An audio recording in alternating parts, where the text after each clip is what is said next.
Good morning, everybody.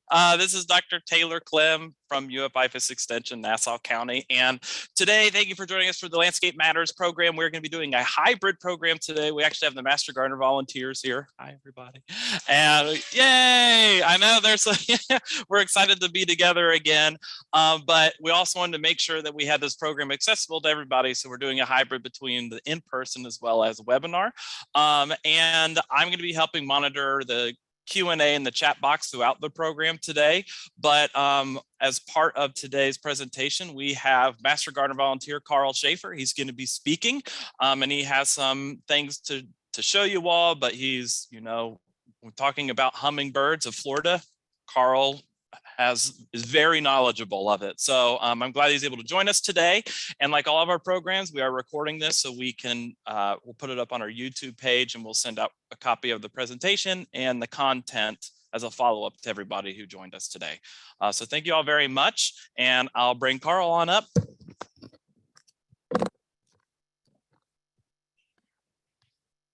Okay, excellent, good. Thank you, Taylor, I appreciate it.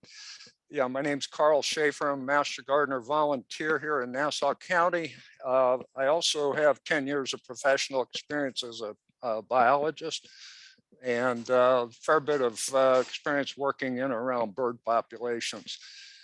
So let's go ahead and get talking about hummingbirds. They're an incredibly unique animal in so many different ways. And they are found only in the Americas, North America, Central America, South America, high up into the Andes, all the way up into northern Alaska, through the tropical areas of South America, a wide range, but only in the Americas. And they're related to swifts. Trochilidae is their family. The smallest one weighs about 2 grams, the largest one 20 grams. Their long, narrow bill is adapted for feeding in flowers, blossoms, and so forth. The wings are also another adaptation I'll go through in terms of the flight pattern. The smallest one is a bee hummingbird in Cuba, and it's about the size of a bee. It's very, very small. Most hummingbirds weigh about the same as a penny, which is around 2.5 grams, which is less than an ounce. And the largest one, burro quete. I tried to go back in my Spanish 50 years. That wasn't a very good attempt. I apologize for that. 8.5 inches in length. It's up in the Andes. I was watching a video one day, and they were doing research with hummingbirds, and they had this very hummingbird. They were trying to see how high an altitude it could go and still function. And they had it in a hyperbaric chamber. And they had a perch in there, and the bird was sitting on the perch. Well, they'd shake the perch and the bird would fly. Well, they would lower the atmospheric pressure and the oxygen level, and that bird still could fly, and up to 21,000 feet. Now, I believe the FAA says that pilots have to be on oxygen, I think above 14,000 feet. These birds can adapt, and they are just amazing. They have the tiniest egg in the bird population, but here's something people don't realize. They also have the largest egg per body mass of any bird in the world. It's a huge egg for their body size. But they are tiny eggs, about the size of a pea. And the nests are incredibly small. I have never seen a hummingbird nest in reality. I've just seen the photos. They're incredibly well camouflaged, and they are very tiny, about the size of a quarter, as the picture here will show you. They are made with lichens, other plant material, and they're held together with spider web, which has a pretty darn good adhesive quality, and it's water repellent. The bee hummingbird, the little one we talked about, this is 6 nests with peas in it that shows you the approximate size of the bee hummingbird nest. They're the only birds and the only vertebrate, any animal vertebrate, that can hover, and they stay in one place and they fly. They can just hover and hover and hover. The only thing we have that comes close to that are rotary wing aircraft that have the propellers like helicopters.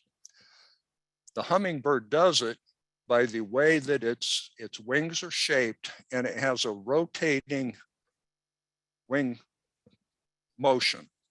Goes back and forth, tilting toward the air, brings it back forward.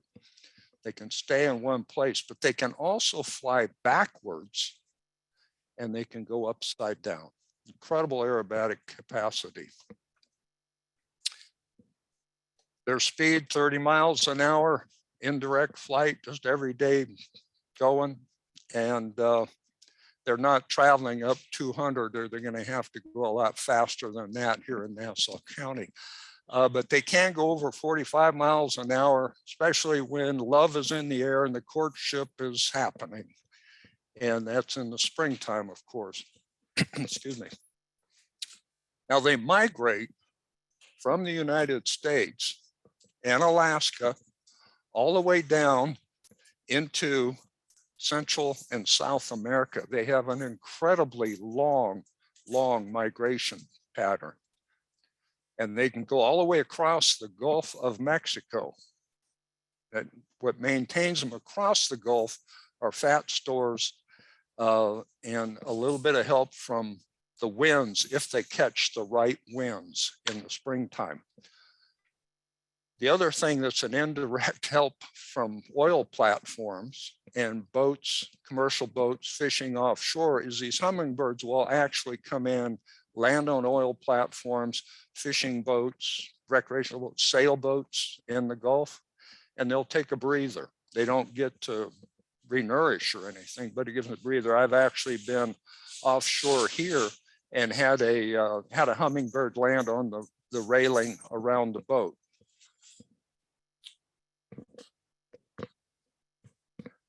Now, at night, hummingbirds do something that's called torpor. You might think of it as a mild hibernation, like bears might do, except they do it overnight. And when they go into this state, their body temperature drops and their respiration rate drops, their breathing rate. Heart rate slows down, breathing slows down, temperature drops. And that's how they make it through the night without having to seek nutrition. And I'm going to talk about that in just a minute. It's not hibernation. It doesn't last long enough. It's just overnight. And they go into it any night when the temperature or food conditions demand it. In other words, if they don't have really enough food that the hummingbird body can get through at night, they'll go into torpor. And that might happen in the spring during migration before all the plants are blooming, or it might be in the fall when they're migrating south, or it could be during the summer.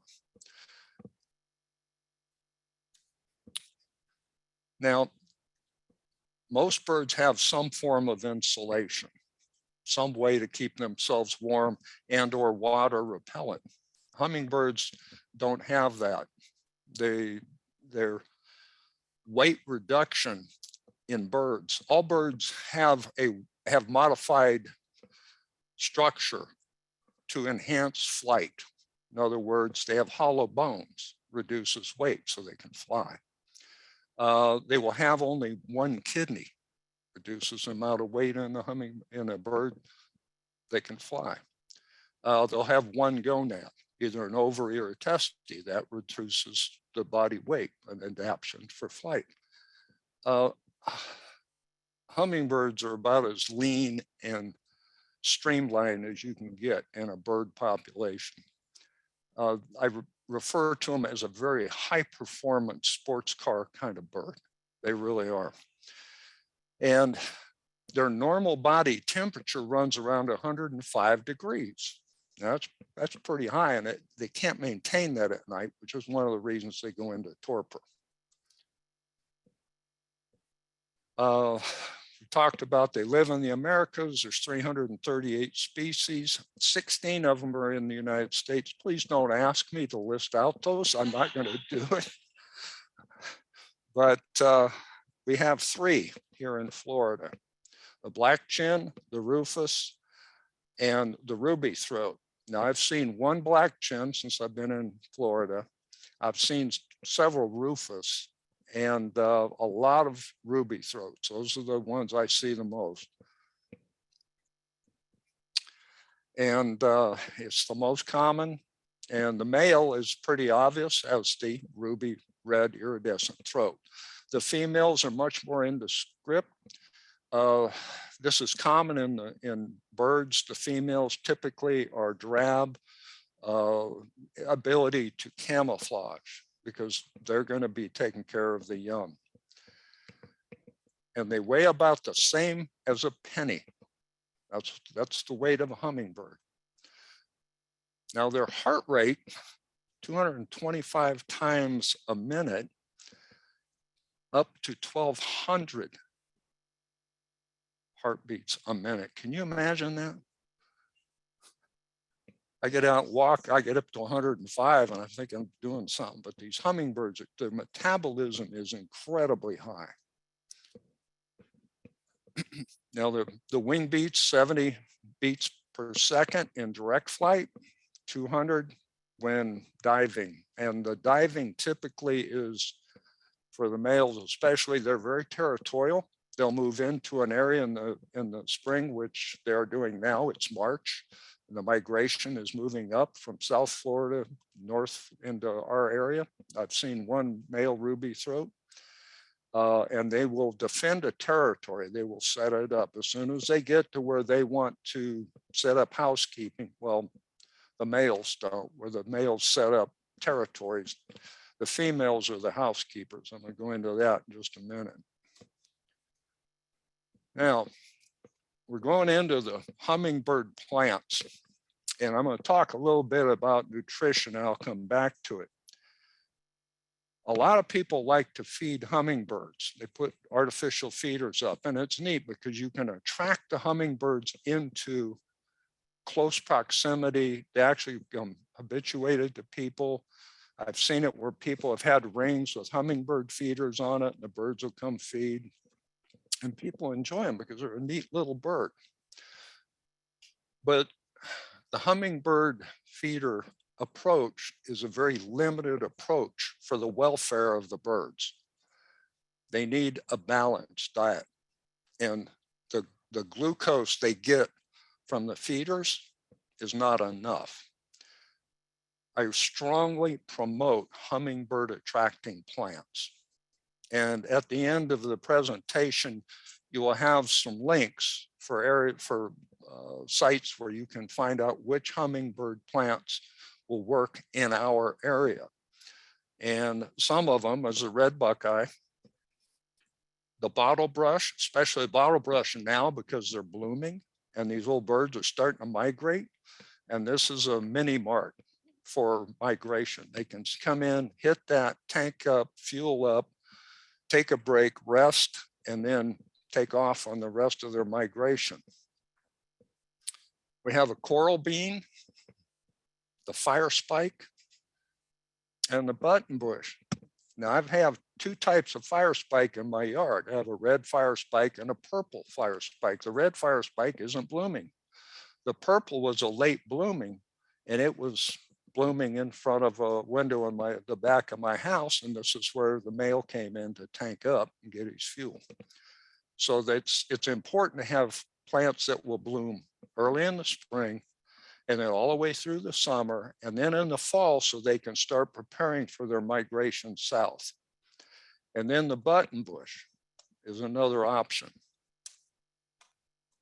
Crossvine, coral honeysuckle, and trumpet vines are also options. Now, notice the shape of these plants, these blossoms. Now we understand why the hummingbird's got that long beak. because they'll reach back in, and the plant wants the nectar way in the back. So the bird, bees, whatever, have to go in and get pollinated and pull their head back out. So there's a reason. It all intermeshes. The birds go in, they stick their head way in there.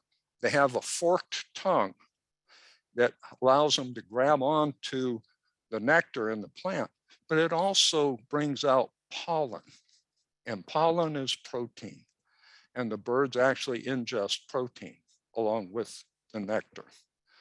So this is the big issue with plants beyond artificial feeders. And please, if you can, please get some hummingbird, Florida-friendly hummingbird plants.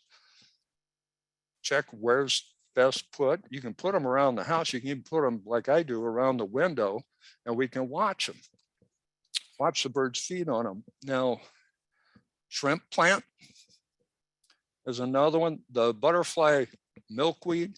Now this one you want to be careful of because there are monarch butterfly caterpillars that feed on the milkweed. You want to make sure you get the right milkweed because there are some that can be toxic to the caterpillars if they aren't managed correctly. The other one is the Mexican sage. These are all good plants. Now, while we're talking about the plants, let me go back to an experience I had. I was sitting in my, I guess we call it the Florida room. You can look out the windows. I've got a lot of plants outside the window. And there was a female, and she came in, and I was watching her, and she was just doing this weird spiky movement. What's she doing? I walked over to the window, and I leaned over, and I was watching. Tiny white flies were coming up off the plants, and she was nailing them. And then she would take off and disappear. And then she'd come back, and these white flies, and she's picking them off. Well, she's getting these insects, and these insects are critical for the bird itself because of the protein, but also for chicks. When a hummingbird sets up her nest, and it's always here, hummingbirds are single parent families. The female flies in, the male has a territory he's set up, they breed, he's just maintaining territory. He does nothing for building the nest, raising the young, nothing. It's a single parent household. Well, the female is trying to get, she needs to get protein for herself, but she's got these 1 to 2 chicks that she has to raise. And she's got to have protein, and that's what the plants provide.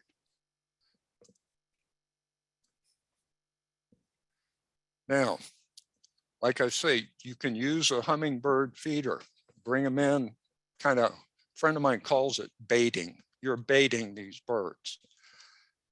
And that's great. Put a feeder up, have some plants, hummingbird plants. It's like a buffet. There's a trick here though. You want to have the right concentration of the right sugar. If you don't, you're going to kill these birds. They're a high performance engine, and you're not going to need to be putting diesel in a high test engine. You'll kill the engine. And a weakened hummingbird is going to be a dead hummingbird. They're so small, anything and everything will knock them off. Yeah.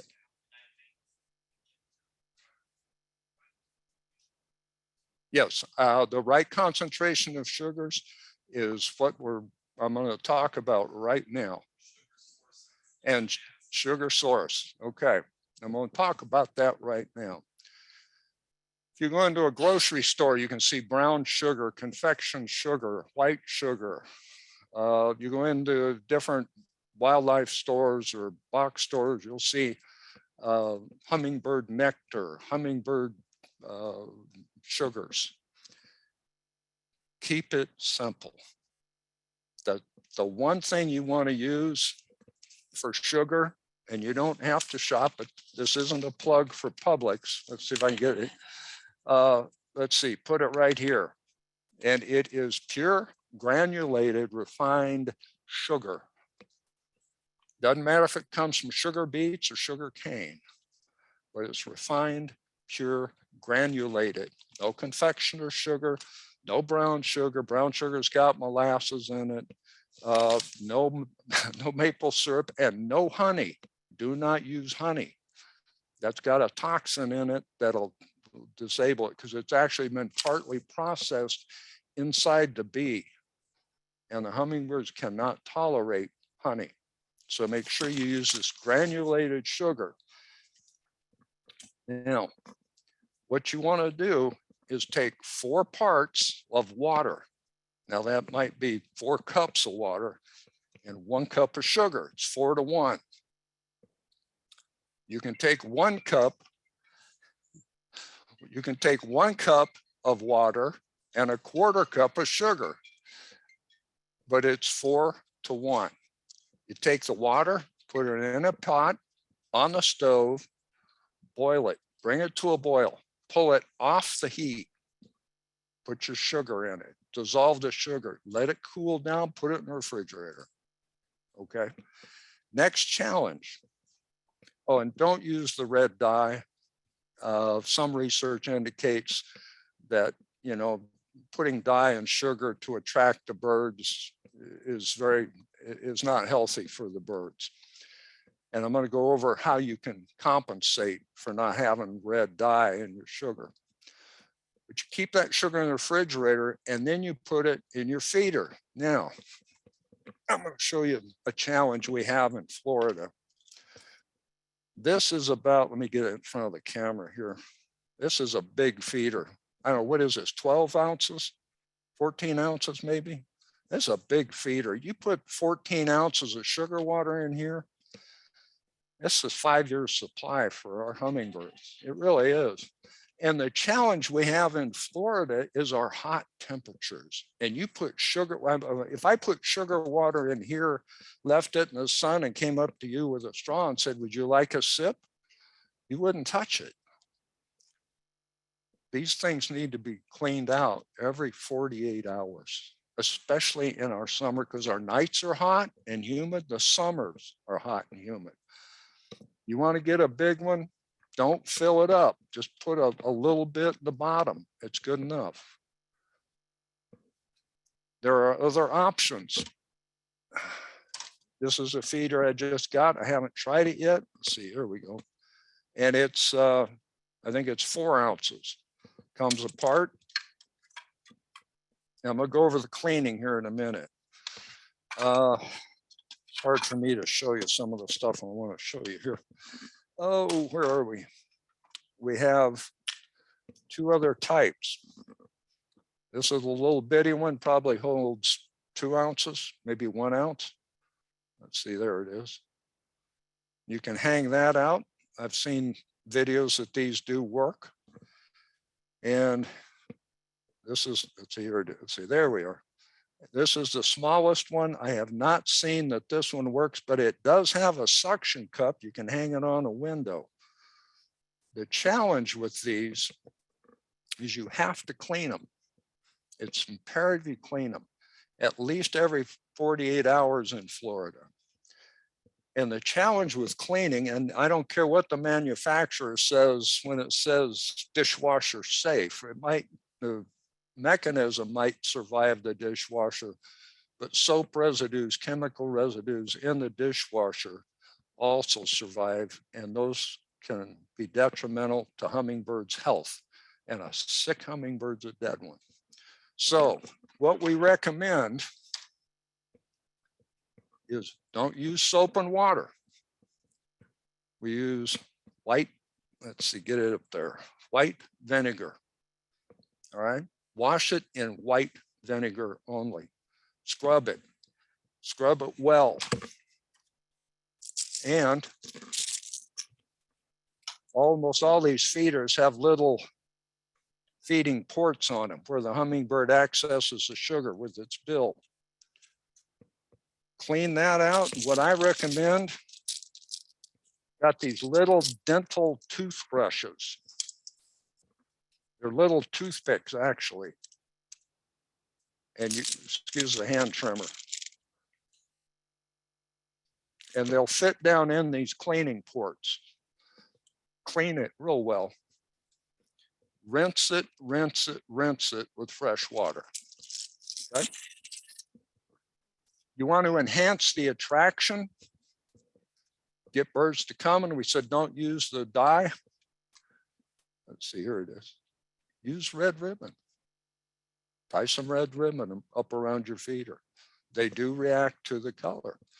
Now, plants don't have to be red to attract hummingbirds. Purple plants, pink plants, yellow plants attract them also, but red seems to be a preferred color. Put your feeders out now, because this is when the migration is coming. Give them a little boost. They feed from dawn to dusk. Now I bring all my bird feeders in at night. I just do it. We have fewer problems with rodents and white-tailed deer feeding on the bird feeders. I bring my hummingbird feeders in at night too. I just think it's a good idea. It says here to change the feed every 3 to 5 days, every 48 hours. Let's make real sure we keep these birds healthy. Clean it with a brush. You can use one of these little scrub brushes, and in addition to the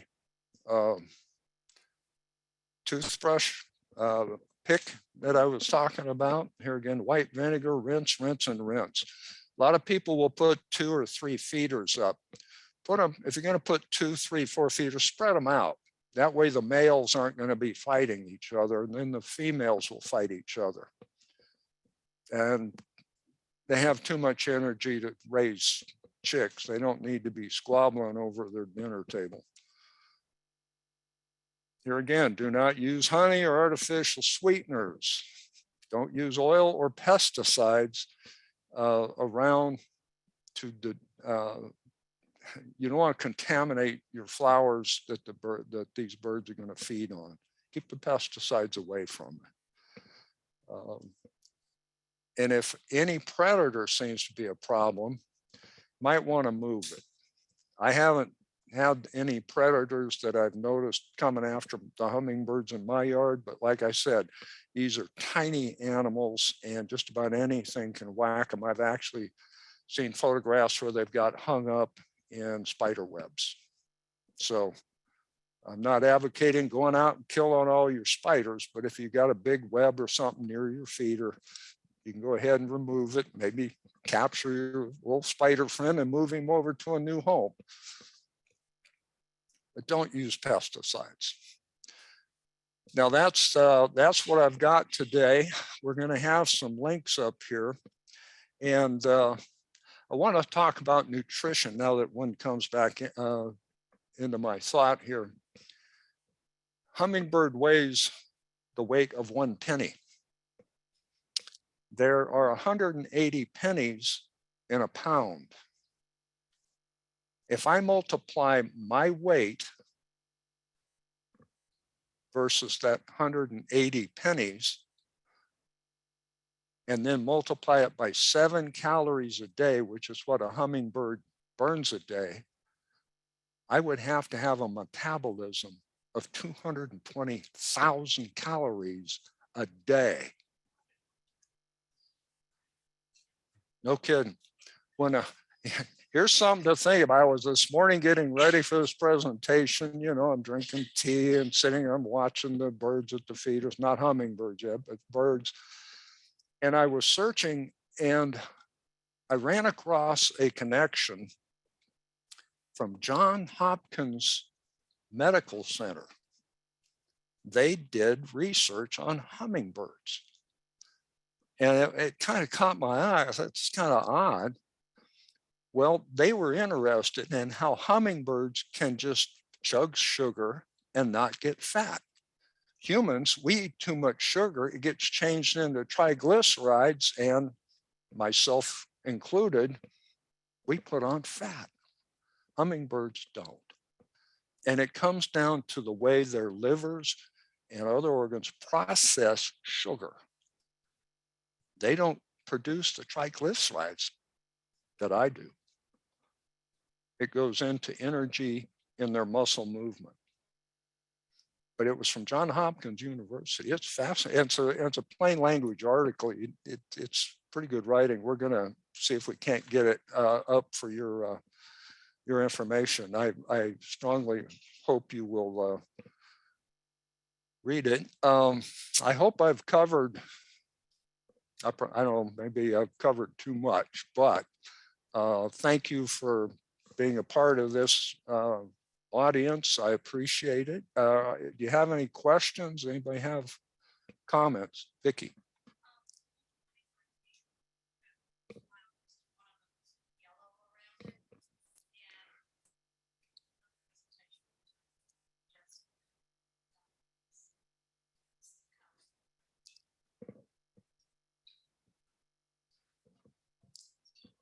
So, okay, the question is the difference that different color florets on these artificial feeders. This one has white, and let's see if I get it. This one is yellow. I've got one that's red. And the question is, does it make a difference in the different colors? And how does that affect hummingbirds? Because bees and other insects will come in to feed on the sugar water.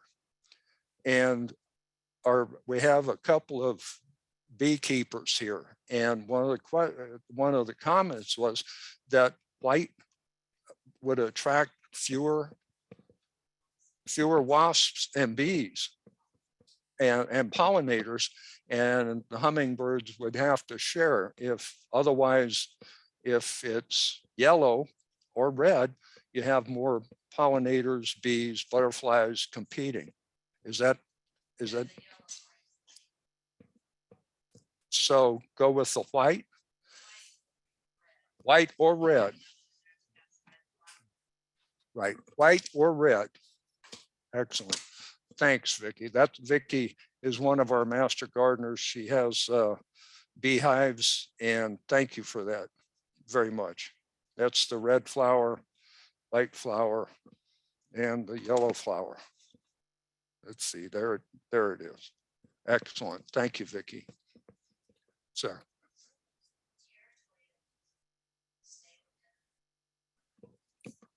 It will, the question is, how big is the territory that the males establish when they're setting up their home range?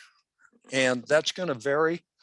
I'm not up on all the research, but the bird experience I have is it will depend on the amount of food source available, predators, the numbers of other males in the area, their ability to assert their dominance. You know, a big, tough ruby throat is going to have a bigger area than a younger or less aggressive or assertive hummingbird. So it'll vary. There are a lot of factors that would play into that.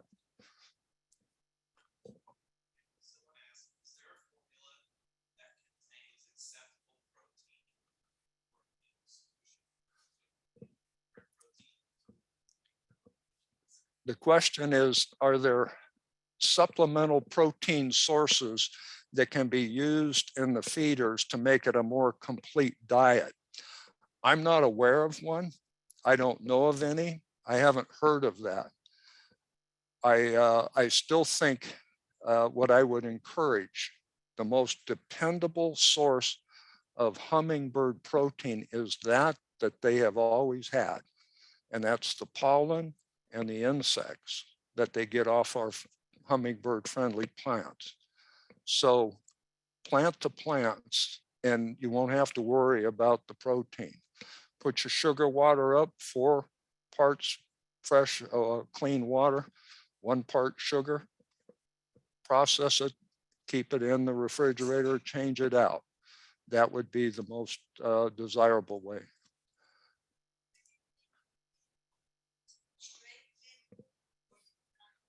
I use straight vinegar. The question is, should you use straight vinegar or dilute the vinegar in water? I use straight vinegar and then flush with fresh water. I make sure it's clean, take it apart, scrub all the little ports, fresh water, flush it all through all the ports. I can be fairly obsessive on cleaning these things.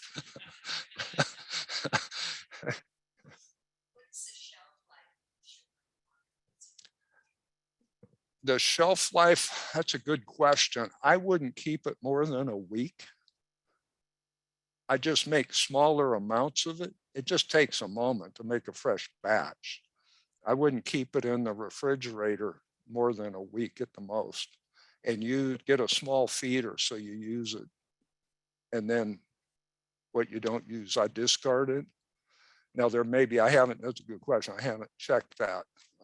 If it's in the refrigerator, you know, would you drink I don't know, Coca-Cola had been opened in the refrigerator for a week? I mean, that's kind of the bounce I give myself. I would discard that Coke.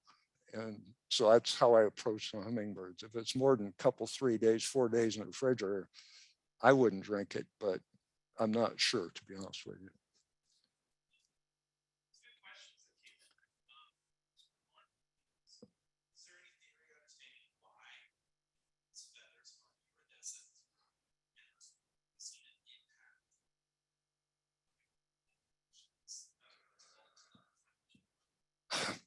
That's another good question. The iridescent hummingbirds, and I'm going to just project a little bit of bird experience. I don't know that research has been done to demonstrate what it is. Hummingbirds most of the time are in shaded areas or forested, or, you know, there's a lot of brush, so forth. For a male, he wants to attract several females. Okay, there's the genetic process of wanting to spread the genetic history that he carries to as many females as he can in order to continue the process of the evolution. And the iridescent colors would have two parts. One is to attract the females, but if you're going up against another male in territory and you've got the brighter colors and you can present yourself as bigger, tougher, more aggressive, whatever, you would also allow yourself to assert more territory. Okay, and there was another question. Is there any indication that climate change is affecting hummingbird populations? I haven't seen that yet, but some bird populations are migrating further north. And for hummingbirds, I don't know. I think that's another one I need to look up. That's a real pertinent question given the climate change that we're experiencing. Idiot? Oh, they're piling. Well, I'm sorry to say, we're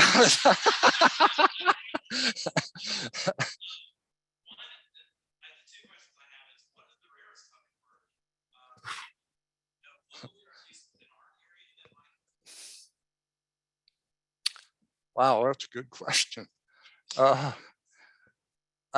The least common in our immediate area would be the black-throat, the rufous. There, I believe, are more numerous and more widespread. And the ruby-throat is by far the most widespread, as I know. I don't know what the rarest, you know, in the Americas or in the United States. I really don't know that.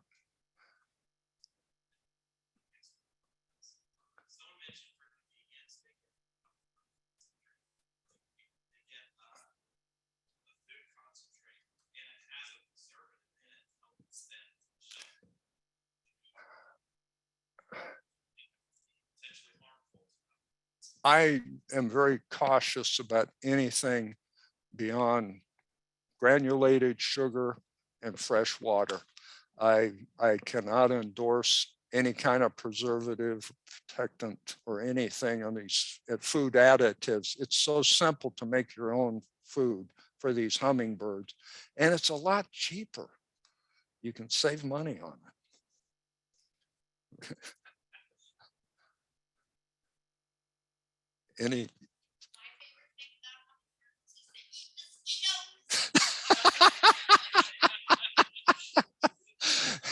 I don't know if you heard, but the statement was the excitement that hummingbirds eat mosquitoes. And in our area, I'm hoping they eat the gnats too. Yeah, we've got some blacks, or very tiny black gnats here. If you live in Nassau County, you know what they are, and you can hardly see them, but boy, you can feel them. Man, they nail you. Other questions?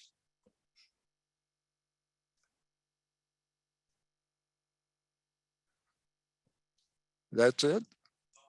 That's all we got. Thank you all very much for attending, and I hope this went well for you.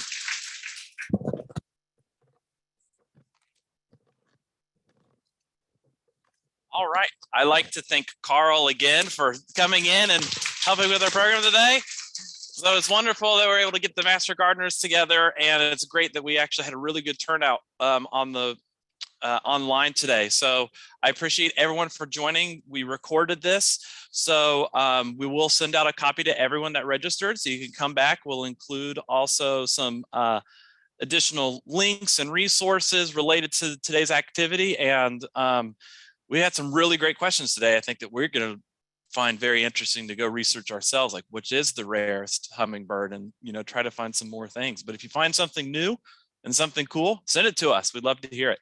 So thank you all for joining us today, and we will see you all soon. Take care.